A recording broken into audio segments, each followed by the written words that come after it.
ভারত আমাদের সঙ্গে দুর্ব্যবহার করে কেন, সেটা দিকে ভারতের কিছু ন্যায্য আপনার দুশ্চিন্তা আছে।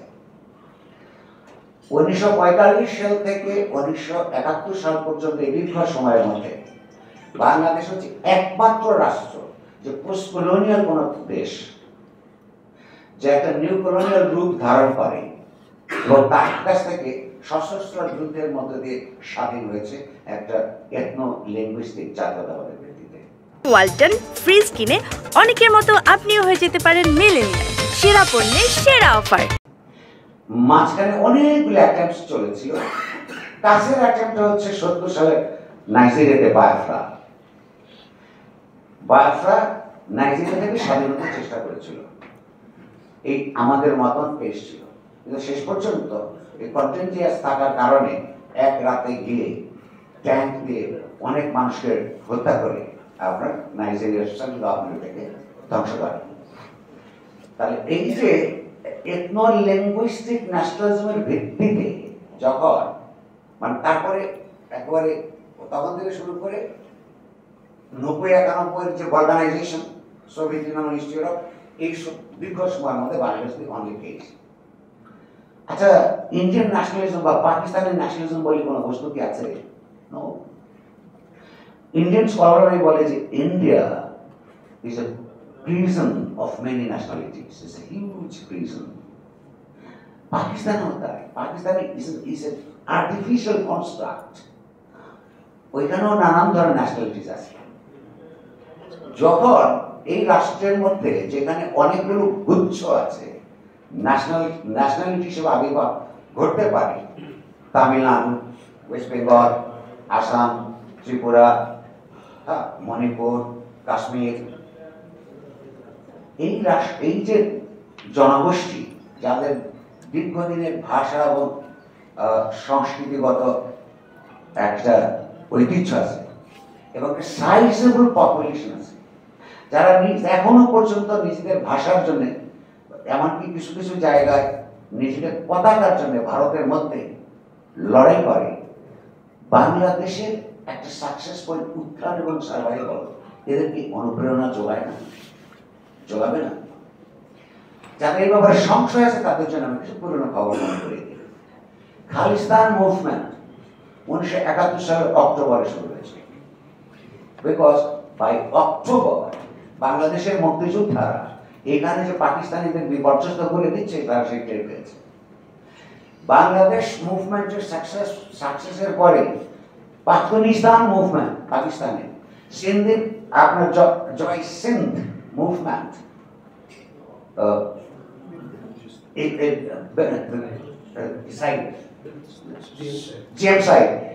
এই যে তাদের আন্দোলন সংগ্রামগুলি উত্তুঙ্গে উঠতে থাকে, তাহলে বাংলাদেশের স্বাধীন উত্থান একই সঙ্গে তার একটি সমৃদ্ধি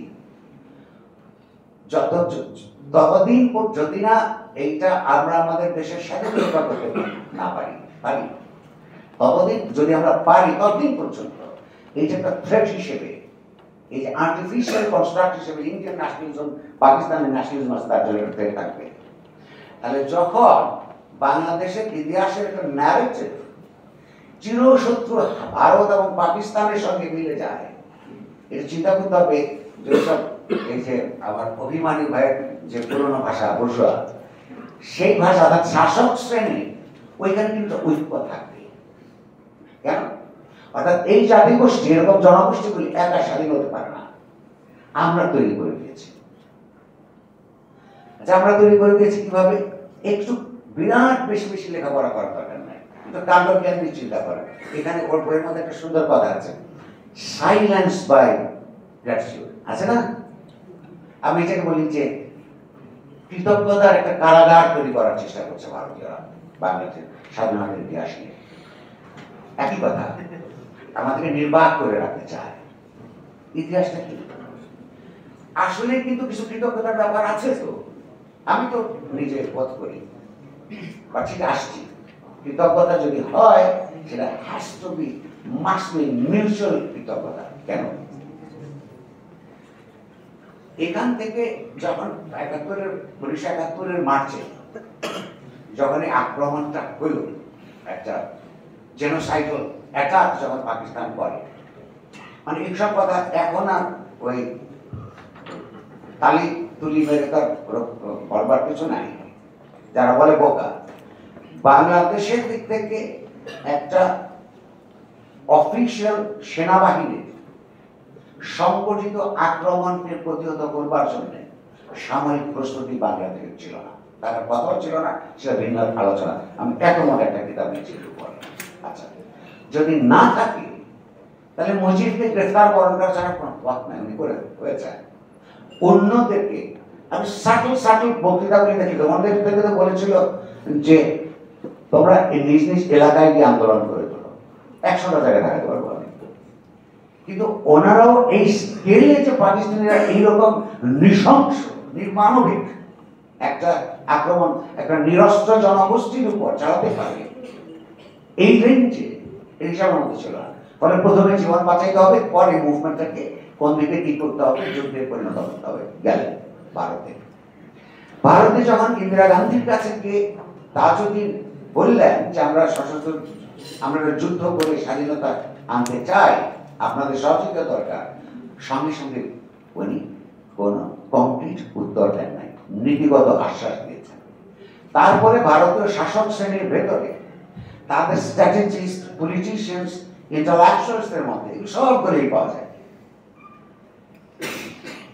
বেশ খানিকটা ডিবেট হয়েছে, পক্ষে না বিপক্ষে, কোনটা ভারতের লাভ। And why not? একটা রাষ্ট্র তার নিজের লাভকে একটু দেখবে। একদল লোক তাৎক্ষণিকভাবে বলেছেন এগুলি নাম নিশানা সব আমি ওইটার মধ্যে কত পৃষ্ঠায় কতগুলি বলে সময় নষ্ট করতে চাই না। কেউ যদি ব্যক্তিগতভাবে জানতে চান যোগাযোগ করেন। একটা বক্তব্য হচ্ছে যে এক্ষুনি ইন্টারভেনশন করা দরকার, পাকিস্তানের বিরুদ্ধে এখনই সশস্ত্র লড়াইটা শুরু করা দরকার। কারণ বাক্যটা ছিল, যেমন সুব্রহ্মণ্যের বক্তব্য ছিল, it's opportunity of the century. পাকিস্তানকে খণ্ড করবার এরকম বড় সুযোগ এই বাংলাদেশ মুভমেন্টের মধ্যে দেশটিকে হাতছাড়া করা যাবে না। এটা একটা এক্সট্রিম বক্তব্য যে এক্ষুনি, সেই জন্য এক্ষুনি আগামীকালই হচ্ছে যুদ্ধ শুরু করা দরকার। দ্বিতীয়টা ছিল এই পাকিস্তানকে ভাঙা ঠিক হবে না, কারণ এই যে পাকিস্তান মুসলিম মেজরিটি, এই এক পাকিস্তান নিয়ে আমরা ঝামেলা আছি। এন্ড অফ দি ডে দুই দিকে দুইটা পাকিস্তান তৈরি হবে। 3 নম্বরটা পজিশনটা ইন্দিরা গান্ধী নিয়েছিলেন, সেটা হচ্ছে যে এই যুদ্ধটা তারাই করবে, আমরা একটা অফিসিয়াল দায়িত্ব দিব না, আমরা পেছন থেকে সহযোগিতা করব। এই 3টা প্রপোজিশন তৈরি হয়েছিল, লাস্ট একটা ইন্দিরা গভর্নমেন্ট নিয়েছিলেন এবং আমাদেরকে সহযোগিতা নিশ্চয় করেছেন।